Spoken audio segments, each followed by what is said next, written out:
আসসালামু আলাইকুম। বন্ধন dairy and অ্যাগ্রোর পক্ষ থেকে আন্তরিক শুভেচ্ছা। এই মুহূর্তে বাজে হচ্ছে ঠিক 12:30। আমরা আসলে আমাদের দুপুরবেলার কাজ শুরু করছি। আর আমরা দুপুরবেলার কাজের মধ্যে আসলে যেটা আমাদের কাজ থাকে আর কি রেগুলার, এই বেলা আমরা আসলে গরুকে গোসল করাই। গরু ঘরটা ভালো করে পরিষ্কার করে, গরু গোসল করানোর সাথে সাথে আসলে গরু ঘর পরিষ্কারটা থাকেই। তো আমরা এখন গরুকে আসলে গোসল দিতেছি। আমরা এই মুহূর্তে যেহেতু এখন আবহাওয়াটা অনেকটা ভালো, নাতিশীতোষ্ণ একটা আবহাওয়া, বিশেষ করে বর্ষাটা এখনও আর রয়ে গেছে, যদি শরৎকাল চলে আসছে, কিন্তু এখনও আসলে আমাদের টানা বৃষ্টি হইতেছে। প্রতিদিনে কোনো না কোনো সময় বৃষ্টি হইতেছে। আজকে সকাল থেকে একবার হয়েছে এবং আকাশের অবস্থা খুব একটা ভালো না, একটু মেঘলা মেঘলা আছে। তো আবহাওয়া ভালো, যার কারণে আমরা আসলে এই মুহূর্তে গরুগুলাকে দৈনিক একবারে গোসল করাই। আর অতিরিক্ত গরম পড়লে আমরা হয়তো সেটা সকালবেলা এবং বিকালবেলা, অনেক সময় হয় দুপুরবেলা, নাহলে বিকালবেলা একবার গোসল দিই। এই মুহূর্তে আমরা আসলে একবারে গোসল দিই, সেটা হচ্ছে আমাদের দুপুরবেলা। তো দুপুরবেলা গোসল দেওয়ার সাথে সাথে আসলে আমরা ঘরটা পরিষ্কার করে নিই। এবং দুপুরবেলা আসলে আমাদের তেমন কোনো খাবারের কোনো ইয়ে থাকে না, শুধুমাত্র আমরা ঘাস অথবা খড় দুইটা যে কোনো একটা যখন যেটা থাকে আমরা একটা দিয়ে থাকি। আর সকালবেলা দানাদার খাবার এবং বিকেলবেলা দানাদার খাবার দিই। আর দুইবেলা দানাদার খাবার পরে আমরা ঘাস খড় দুইবারে দিয়ে থাকি। বাট এই দুপুরবেলা এই সময়টা আমরা শুধুমাত্র গরুকে ঘাস অথবা খড় যে কোনো একটা দিই। তো এই মুহূর্তে আমরা আজকে আমরা হয়তো খড় দিব।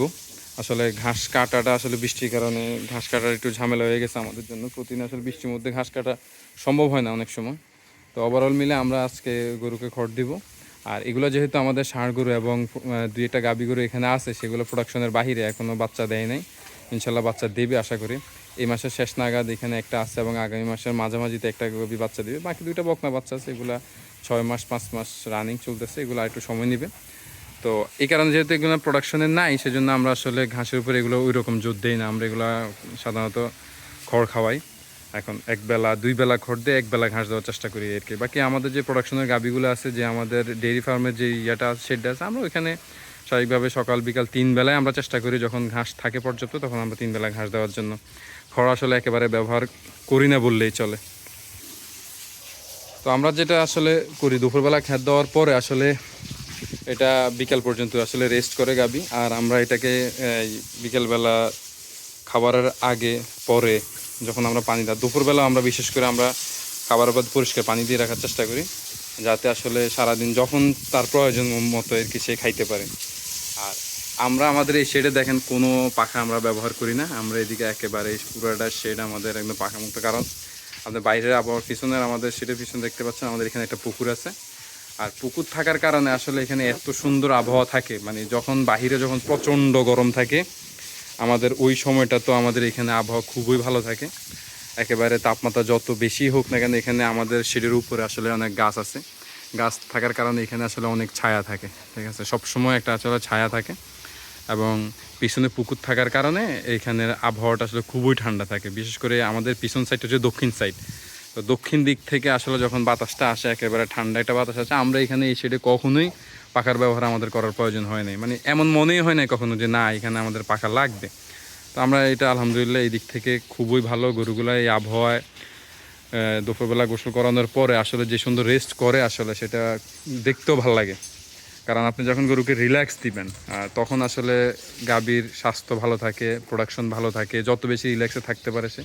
আমরা হয়তো অনেক সময় অনেকে খাবার দাবার নিয়ে খুবই করি, এই যে আসলে খাবার কেমন দেওয়া হলো না হলো, কিন্তু এর পাশাপাশি খাবারের পাশাপাশি আসলে গরুকে পর্যাপ্ত রেস্ট এবং ভালো একটা পরিবেশে গরুকে রাখা, আলো বাতাসের মধ্যে, এটা আসলে অনেক গুরুত্বপূর্ণ একটা বিষয়। তো আলহামদুলিল্লাহ সেই দিক থেকে আমরা যখন শেডটা করছি, আমরা ওই চিন্তা করে আসলে পুকুর পাড়ে এবং একেবারে খোলামেলা করে আমরা আমাদের ওই শেডটাও আপনারা দেখতে পারবেন হয়তো, যে একেবারে খোলামেলা তৈরি করা। কারণ এই খোলামেলা তৈরি করার পিছনে আসলে একটাই কারণ, সেটা হচ্ছে যাতে পর্যাপ্ত আলো বাতাসের ব্যবস্থা থাকে। কারণ পর্যাপ্ত আলো বাতাসের ব্যবস্থা না থাকলে আসলে গরুর ওই স্বাস্থ্যের ওই ইয়েটা থাকে না।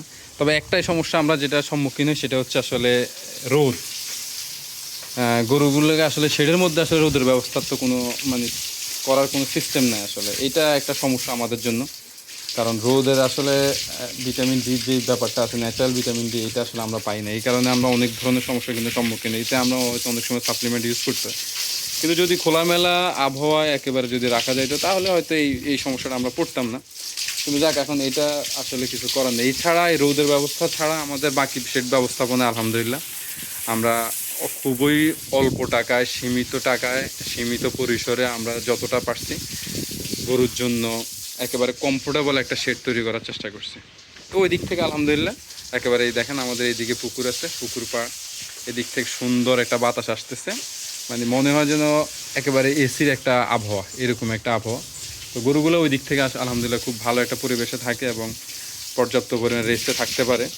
এবং অনেকেই চিন্তা করেন যে খোলামেলা থাকলে এই মশা মাছির একটা উপদ্রব, কিন্তু মশা মাছির উপদ্রবের জিনিসটা যেটা হয় সেটা হচ্ছে আপনার যদি সেটার ময়লা আসলে কোথায় থাকে সেটার উপর ডিপেন্ড করে। গরু থাক অথবা না থাক সেটার উপর ডিপেন্ড করে না। মাছি আপনার যদি মশা মাছি যদি থাকে, আপনার ময়লা যদি সেটার আশেপাশে থাকে যেখানে আসলে মশা মাছির উৎপাদন হয়, সেই জায়গাটা একটু দূরে হইলে আসলে মশা মাছির ওই সমস্যাটা থাকে না। তো আমরা আমাদের এই দুইটা শেডে আমরা একই কাজ করি, সেটা হচ্ছে গোবর আমরা আলাদা জায়গায় ফেলাই, সেটা শেড থেকে অনেকটা দূরত্বে, এবং পানিটাও যে গরুর ধোয়া, গরু ধোয়া যে পানিটা থাকে ওইটাও আমরা একটু দূরে ব্যবস্থাপনা করে রাখছি। এতে আমাদের সুবিধা হচ্ছে এটা মশা মাছির উপদ্রব খুবই কম। আমরা এই মুহূর্তে এই শেডটাতে আমরা এই মুহূর্তে দেখেন কোনো নেট অথবা রাতে আমরা ইভেন কয়েল পর্যন্ত ব্যবহার করতে হয় না, একেবারে মশা মাছি নাই বললে চলে, যেটা আছে সেটা একেবারেই সামান্য, সেটা আসলে সেটা আমাদের মানে গরুগুলা কোনো সমস্যার সম্মুখীন হয় না আসলে। তো ওভারঅল এই হচ্ছে আমাদের ব্যবস্থাপনা এখানে। আর এই হচ্ছে আমাদের দুপুরবেলার এই মুহূর্তে কাজ, গোসল করানো, গরু পরিষ্কার করা, গরুকে খড় দেওয়া, গরুকে পর্যাপ্ত পানি দেওয়া, এই আপাতত আমাদের এই কাজটা এখন আমাদের চলতেছে ইনশাল্লাহ। আর বিকালে আমরা পরবর্তীতে গাভীকে দানাদার, গাভী এবং ষাঁড় যেগুলো এখানে আছে এগুলো আমরা দানাদার খাবার দিব, এবং দানাদার খাবার দেওয়ার পরবর্তী সময়ে আবারও ঘাস অথবা সুপে পানির ব্যবস্থা করে রাখবো। তো এইভাবেই চলতেছে আলহামদুলিল্লাহ। আপনারা আমাদের জন্য দোয়া করবেন। সকলে ভালো থাকবেন, সুস্থ থাকবেন। আল্লাহ হাফেজ, আসসালামু আলাইকুম।